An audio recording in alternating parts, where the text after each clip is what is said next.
নিঃস্ব অবস্থায় কি দোয়া করতে পারেন একজন মানুষ, এই দোয়াটা শিখে নেন, ইনশাআল্লাহ আপনার জীবনের সমস্ত সংকট কেটে যাবে। আমি নিজেও ওই দোয়াটা বেশি বেশি করার চেষ্টা করি।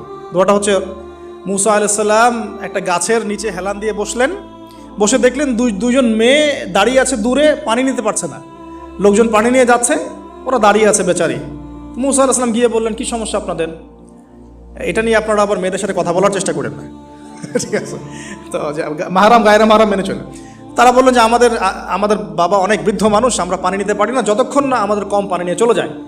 মুসা আলাইহিস সালাম তো একটু বললাম না, ফিজিক্যালি খুব স্ট্রং ছিলেন, থাকে না বডি বিল্ডার, সামনে গিয়ে কথা বলে সরো পানি নিতে দাও, তখন মানুষ একটু মূল্যায়ন করে না। তো মুসা আলাইহিস সালাম এভাবে পানি নিয়ে দিলেন এবং বাছুরদেরকে পানি পান করালেন, করিয়ে গাছের নিচে এসে বসে আছেন। বসে বসে তিনি দোয়া করছেন, এই যে দোয়াটা তিনি দোয়া করছেন, রব্বি, একটা নেক কাজ করলেন, নেক কাজ করলেন না, মানুষের উপকার করলেন, নেক কাজ করে এসে গাছের নিচে বসে দোয়া করছেন, আল্লাহ